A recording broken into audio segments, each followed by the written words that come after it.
And I want to welcome you to this week's episode of the CBC Home Service Success Network. This is presented each and every week by the CBC Success Group. And the reason we do this is to share ideas, to share concepts, to share things that you may consider as things, tools to implement in your business to help you take that business to that end result you're looking for, the business that you dream about. And that's why we do this and share ideas. We've had a lot of great guests on over the years, and today's no different. Today, we're going to welcome to the microphone a gentleman who recently became the education director at the National Chimney Sweep Guild. His name is Jonathan Eerdman. So we're going to be talking to him and kind of finding out what is the NCSG, that's the short term for National Chimney Sweep Guild. What is the National Chimney Sweep Guild planning coming down the road? They have their own certification program now. They have some books they're publishing that look really interesting. I'm understanding there's some more coming out down the road. They are publishing textbooks and doing a lot of other things and the training. So, but let's get rolling. So let's start off today. Jonathan, let's share with the folks a little bit. Tell them about what your background is, because I'm sure there's a lot of people don't even know who you are, my friend. Well, thank you, Jerry, for having me on. Cheryl, appreciate you all for letting me join. I started my first big job, I guess you can say, working for Walmart. I had done some other jobs in college, but my first real big job was unloading trailers at a Walmart warehouse in Henderson, North Carolina, while I was going to seminary, because I was going to be going into ministry at the time. And my family was going through a bit of a difficult season. And so I decided to just stay with Walmart. And as time went on, and as the Lord would have it, I stayed with Walmart and worked my way up to eventually be what they called a compliance, safety, and asset protection manager of a large facility in Virginia, where I currently live. The Walmart facility is just down the road from my house, which, by the way, is where the very only Buc-ee's stop is in Virginia. I do have to say that I do love my Buc-ee's. And so in that role with Walmart, very compliance and safety driven. The loss prevention aspect was a big part as well, as one can imagine. But that allowed me to get into a position in safety leadership on a very large scale, dealing with a lot of corporate policy, implementation across not just my facility, but the entire logistics network, which, as some may know, is a massive, massive network. Walmart itself is the size and sometimes larger than small governments. So it's a very large organization. But in 2019, went through a family crisis that ended up being, unfortunately, a divorce, and on the better side of things now from a positive perspective. But at that time, I needed to switch some things up, and I started working for a small chimney company in Harrisonburg, Virginia, where I close to where I live today, as a chimney sweep for Blue Ridge Chimney Services, who was owned at the time by Chris and Elizabeth Guy. We were doing a fundraiser together, how we met, a local fish fry. And I was in the middle of the transition, and they said, "Well, you're looking for work. You should come work with us." And I said, "Well, what do you do?" They said, "We sweep chimneys." What does that mean? What does that involve? And they said, "Well, come take a look and give us a shot." And I was hooked instantly. I swept my first chimney with Chris Guy in 2020. And stayed with them, became their production manager, helping to oversee ordering and project planning for jobs. Then eventually worked for their son, Nick, in Charlottesville as his general manager. After evaluating the direction he wanted to go, I decided to actually come back and help out Blue Ridge some more. And so I was back at Blue Ridge Chimney. And then in June of this year, purchased Rooftop Safety USA from Jim Brewer. So it's quite a mosaic, to say the least, that led me to this point. But that's my story. Gotcha. So I got to ask something off topic. Since you're a Buc-ee's disciple, what's your favorite flavor of beef jerky? Because that's what people go to Buc-ee's for, right? Yes. So full disclosure, I'm still a rookie. I'm a noob and haven't even tried them all. So I'm a brisket man, and I love the brisket. So that's when I go in, you smell the pecans and the caramelized nuts, but I go right for the brisket. So I'm ashamed to admit I have not tried all the jerky, Jerry. Well, when I go past the Buc-ee's and I'm on a road trip, I always have to bring Cheryl some beef jerky back. And cherry maple is our flavor of the house here. Josh, what's your favorite? You're a jerky guy. Peppered turkey. Peppered turkey. That's what Josh is. Yeah, I love that one. You like that one. Anyway, I just had to get off topic and find out. So you like to stop in. They got the yelling out the briskets on the board, and that's your kind of thing. Well, and because it's down the road from me, I get to time it right. So I can cruise over close enough to see the parking lot and see if it's empty, if there's tour buses, if there's a line. And usually in the weekdays, in the evenings at about 7 to 8 o'clock and later, you can just walk right in, get what you need, and walk out. So it's just looking for the opportunity is the right thing. I hear you, man. I hear you. Well, we'll get back on the topics, but when you said Buc-ee's, I thought that'd be a little interesting tidbit to find out what your jerky choices are. So anyway, you got to go in, try the cherry maple, man. It's good stuff there. And hey, the pepper turkey, that's what Josh likes. So hey, we can't hold him accountable for his taste out there, but whatever. So anyway, I'm on a diet, Jerry. I've been losing weight. I hear you, man. Hey, I applaud you for it. That's great. So anyway, if we look at the chimney service industry, and Jonathan, I've been in it a long time. I go back many, many years ago. And when I got in this, there was very little education. I mean, we went to the National Chimney Sweep Guild show. We go to state guild things, but today's world, there is so much education available today in so many different formats. It is very, very unreal. It's like there's something going on just about every week somewhere in the country. And sometimes there's more than one event. And then there's also training going on, like Lindeman Chimney. They're doing their event down in Puerto Rico in January. Saver Systems, Copperfield is putting on a pile of classes out there.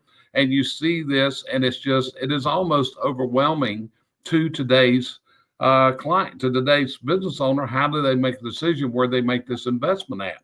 And also, one of the things that's happened at NCSG is they've been developing their VR training, their virtual reality training, using these VR glasses out there to put people into training type scenarios. And I know they've made some pretty hefty investments to get these programs put together. I'm sure that's not an inexpensive program to develop at all.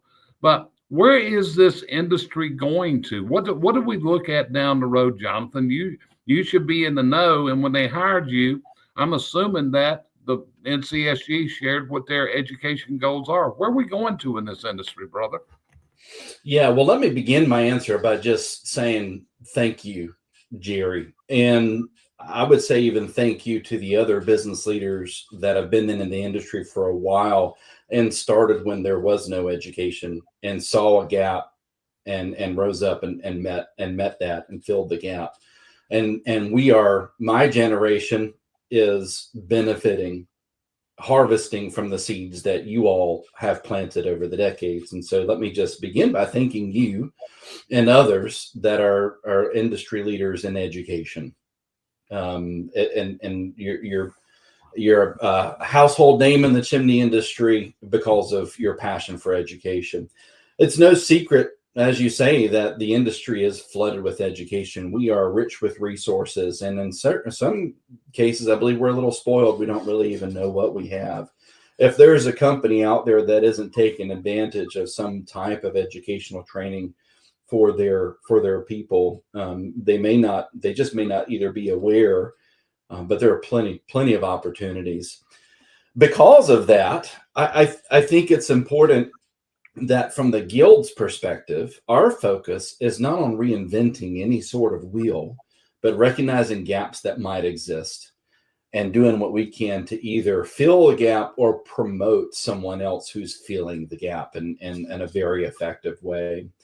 So that's where the virtual reality idea really came about.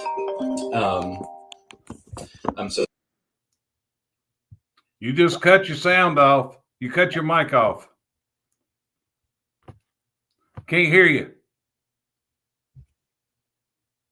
There you go. Now say something. No, we still lost your mic, brother. Let's try it again. There you go. Now we can hear you. Sorry, I thought I had muted that phone before we got started. That's how it goes sometimes with technology.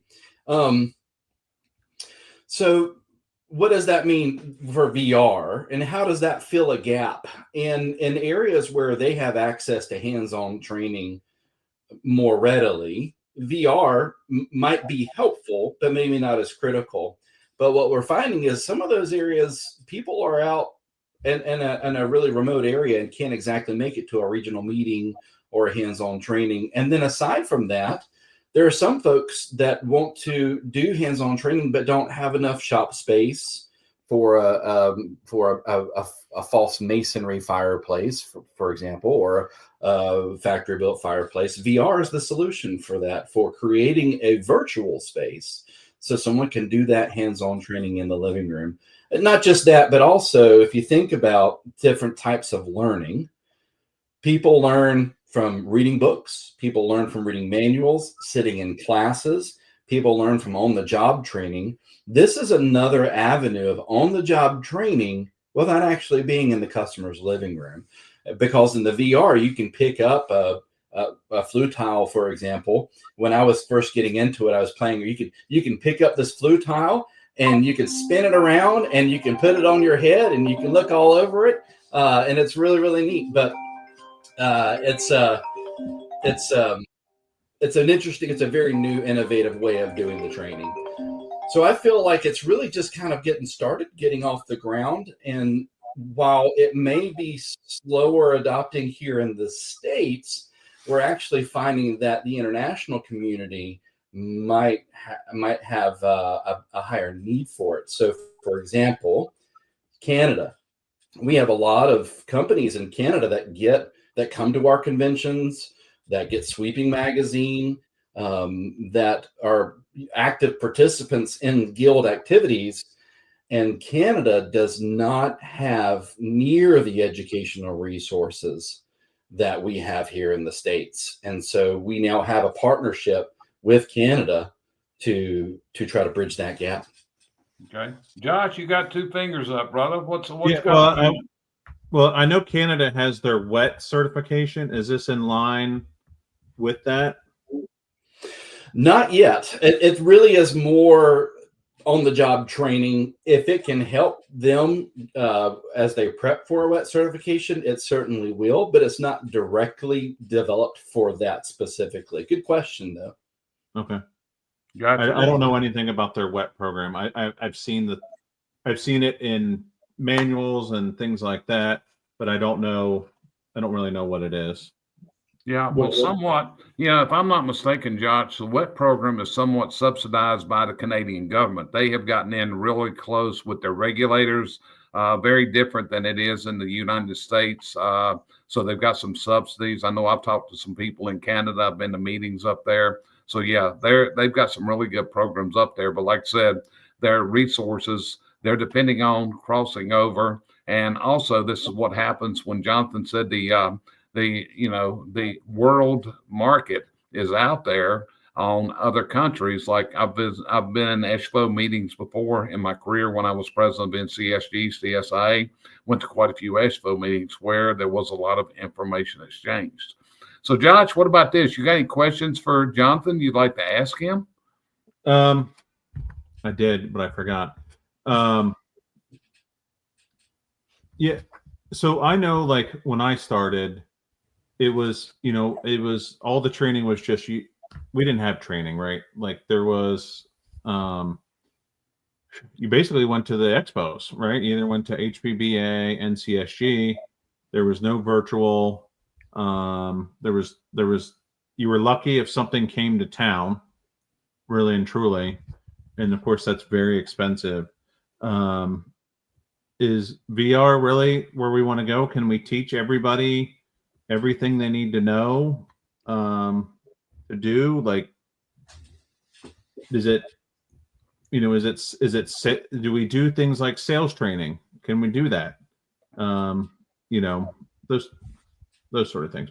Besides play Battlefront 6, which I saw a guy streaming on that with his VR headset, and it looked really cool. So, Jonathan, what about that? To address Josh's question, what would you say? It's really an option. It may not. I believe the direction the industry and really the world of technology going is actually AI. So when you think about the concept of virtual reality, someone's immersing themselves into a simulated environment. If you're going to be a pilot, for example, before you ever get in the cockpit, you're doing simulation hours. There are other occupations that they use simulation as part of their training because of the retention factor. You learn and retain a lot more of that knowledge when it's hands-on. And when you have a simulated environment, you can be hands-on without being in a customer's living room, which is the beauty of it. But it's just, I think it's one slice of the overall educational pie.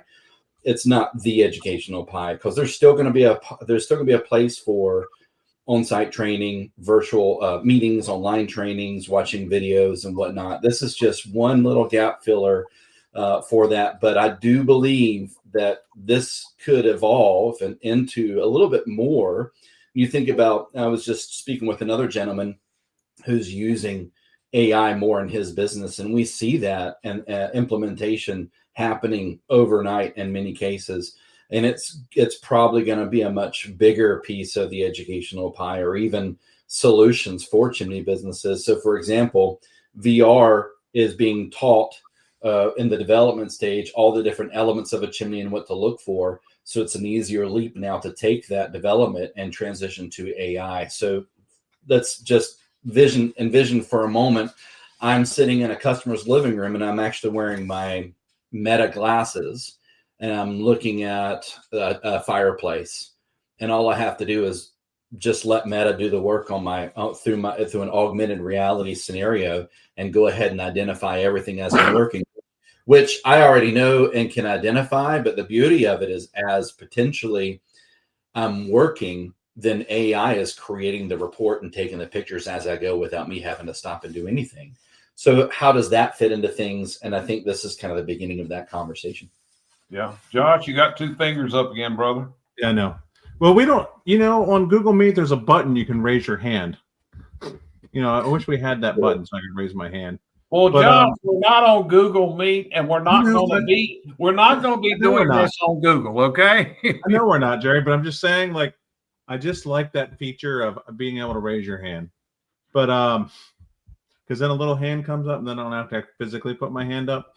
But anyways, so you were saying, if I had my Meta glasses on, I could go into home, it'll show me clearance issues right away.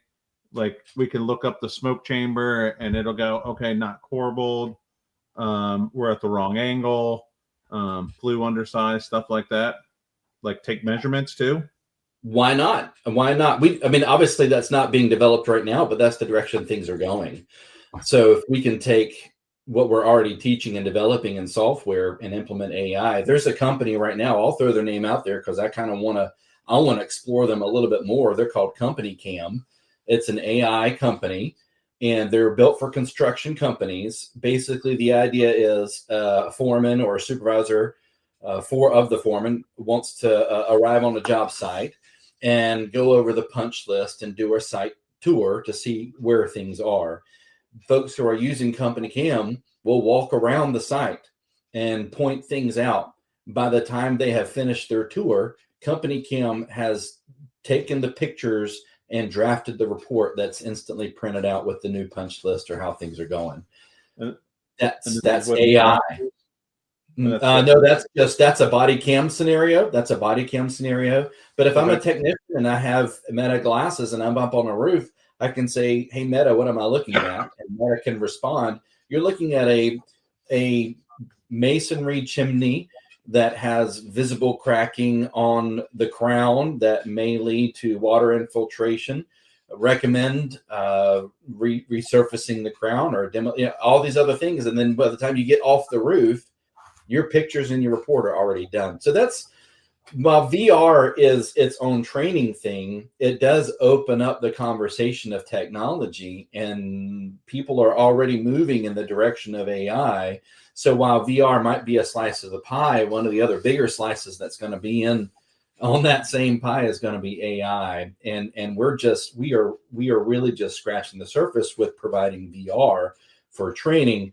What can we do to implement AI features from that in the future? Okay. Josh, you were trying to say something as he was talking. You had something perking there. No, I didn't. Okay, sorry about that. So, Cheryl, you've been in the background there, and what's your thoughts or what questions do you have for Jonathan today? Well, Jonathan, as you know, Jerry and I are not the youngest in this bunch here. So a lot of the people in our generation, number one's not going to use the glasses. They're not even going to assume.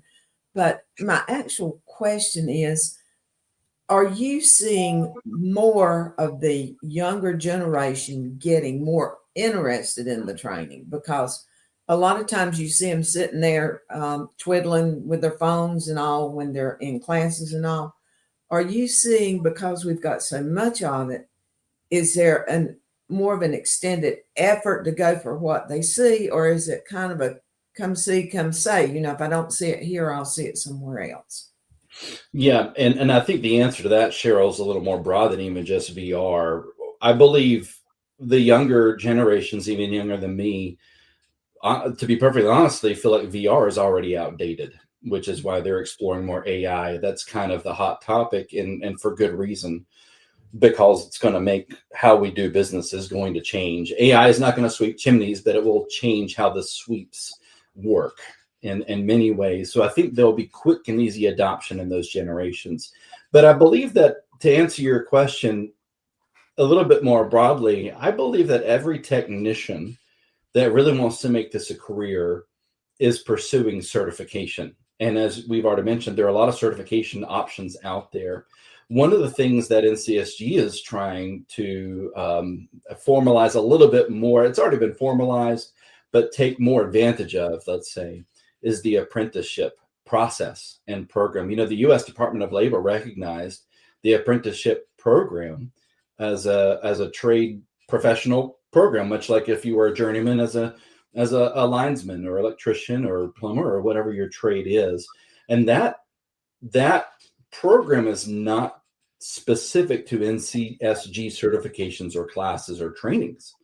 It includes the entire industry. So if someone wants to attend training to get their CEUs, get their certifications, my vision would be, we need to take advantage of this nationally recognized apprenticeship process so that as they work their way up into the profession, they're not just a sweep, they're actually a journeyman sweep. And they've been through all that CVC has to offer, or NCSG or CSIA. It's an industry-wide recognition. So I think that you're going to see a really good push now for, okay, I'm getting all these certifications and classes and getting all these CEUs. Is that just to keep my certification, or is there anything else behind that besides I'm certified? Well, now we can say, not only am I certified, which is really kind of the beginning, but now I'm actually an industry master professional and recognized by the U.S. government, Department of Labor, as a journeyman in what I do. So I think that the generations that are coming in are going to be interested in things like VR, tools like AI, but from a professional perspective, are going to attend classes and be interested because they want to have the letters behind their name when they go as a credential, so to speak. Does that answer the question?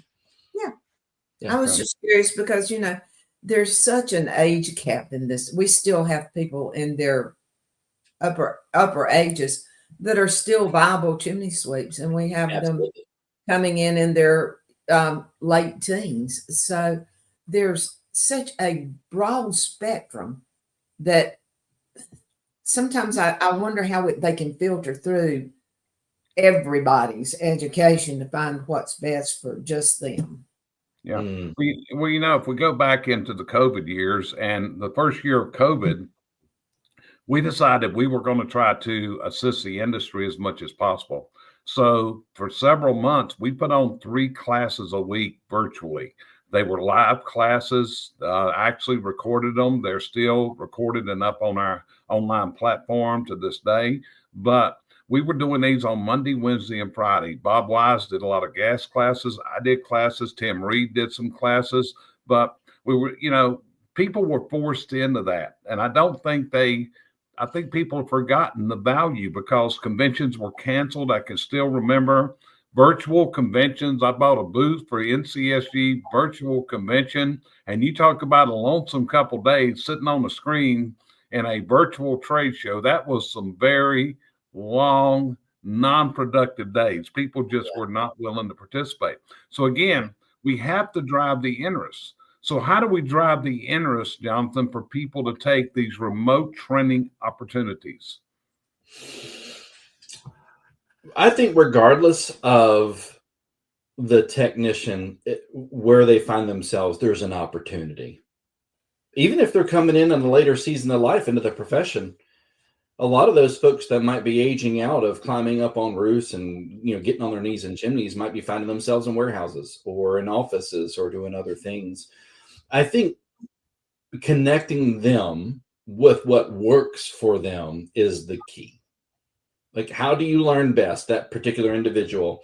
Do you learn best on site? Do you learn best by video? Do you learn best by VR simulated? Guess what? It's all available for you.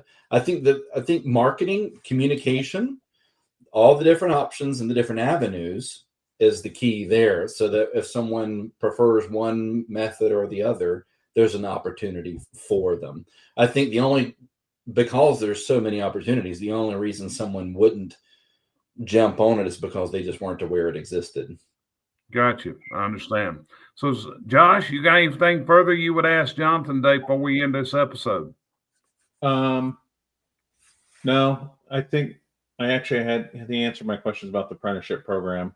I like it. I think you can also use the apprenticeship program because we always talk about these guys that are failure to launch, right? They talk a big game, then they get in there, and then they just become road meat. They just, they never advance, as a way to move them through. Like, either you're going to stay or you're going to go, you're going to be serious about it. Well, I was talking to Gary Smalling. He's the chairman of the education program that you work with closely. And we were looking at my online platform today. And in the apprenticeship training program, I counted up, there's almost 70 of our courses are in there as part of the recommended curriculum to follow. So, it takes a drive on people's part to take this. That's the hard thing, to get people to drive and reach out to make it happen. So, Cheryl, what about you? You got any further questions for Jonathan? The only one is the NCSG, specifically you maybe. Is that the place to go for maybe a new owner, a new company, or even older company to find the direction of where to find what they need? I mean, there's almost kind of like there needs to be a central pivot point that is not afraid to talk about another educational program. Yeah, absolutely. And NCSG was never intended to be the producer of all of the things that the industry needs. It's the promoter of people that are doing it, right? So if someone comes to us and says, "Hey, I'm getting my business off the ground. What does that look like for me? How do I do training for new hires? Where do I get my training? How does that work?" NCSG, again, the air traffic controller idea is connecting them with, hey, here is the industry and what the industry has to offer to make you successful. The NCSG is a great first step for that, because of that reason, because we have all the connections with our membership. And if they decide, hey, I'm going to jump in with CBC and go through their course, awesome, go with it. If there's something else that someone else offers, if they want to do a VR training, or if they want to do Rooftop Safety USA, if they want to do ropes and do some other stuff, that option's available too. So I think that's a really good question, Cheryl, because when I came into this role, and I'll just be totally honest, I didn't know what it was going to be like as far as how it relates to other companies in the industry. Every board member that I've met with personally, and everyone on staff, wants to be unified with everybody in the industry. Nobody wants to cowboy anything. And I hate to say it, but I was kind of surprised by that, because I just didn't know. There's a lot of talk out there in the industry about, well, I don't know if this person likes this person. I don't know about this organization, that organization. I just wrote an article in Sweeping that should be in the next issue. And I make this statement, that the most important focus we can have as an industry is the customer living room. That's our focus. And that's NCSG's focus as well. So whatever we can do to make customer or chimney companies rather successful at being successful in the customer's living room by promoting this training or that AI or whatever, that's our focus. Gotcha. So, Jonathan, before we end this episode, is there anything that we haven't covered, anything you would like to share with the listeners? Because this is going to be up on the replay. We get anywhere from 15 to 20,000 views in a week. So is there anything that you would like to share with our listeners, whether they're live or going to be listening on our replays? I just say I'm proud to be in this industry. I'm proud to be in the industry during this time. I think that we're going to see some things change in the next year. We're seeing a massive amount of leaders retiring out, aging out from work trucks, and you're going to see some change. And honestly, I'm excited about the amount of cooperation and collaboration that I'm seeing in the industry. Of course, you don't want to put the cart before the horse, but I think in years past, there's been a lot of, shall we say, drama. And I think that people are kind of getting tired of drama and want to see collaboration. I'm seeing that happening, and I'm just going to go ahead and speak that into existence. That I'd like to see greater cooperation, and I think people are moving that direction. Not everyone may agree, but that's just what I'm seeing. So buckle up, because I think that's going to be an exciting year, 2026. I think it's going to be a really exciting year for everybody as we move forward. And back to mentioning, I do want to say there was a question about apprenticeship. One of the things I do want to make clear is that certification is the beginning of that, right? It's not the end of that. And a lot of times as a technician myself, once I got certified, I'm like, okay, I'm good. Let's go to work. Well, no, that's just the beginning. Don't stop there. Keep going. Look for other certifications, advanced certifications, and then journeyman. Gotcha. Okay. Well, folks, we appreciate you joining us today. If you look on the screen right now, you'll see Jonathan's email address. If you have any questions about education, you heard what he's here for. His job is to help the industry, whether it's the NCSG program or other programs by other groups. I mean, I've had a really good relationship with NCSG for many, many years. And, you know, there's no favoritism here towards us. It is they're very, very open to share information out there. So if you want to know about education, hey, send Jonathan an email. I'm sure he'll be glad to hear from you, and I'm sure he'll get back in touch with you from there. And with that, hey, I want to thank you for joining us today on this episode of the CBC Home Service Success Network. It's always an honor. It's a privilege. It's a pleasure. If you have any ideas you'd like us to explore, any subject matters, any content ideas, hey, reach out. Let me know what they are. Hey, maybe we can get a good guest on that can answer those questions for you. But with that, we'll end this episode. Appreciate you joining us again, and we will see you next week on our next episode of the CBC Home Service Success Network. Have a fantastic weekend, and I hope that you have a wonderful Thanksgiving with your family and your loved ones. Talk to you later. Thanks for being here.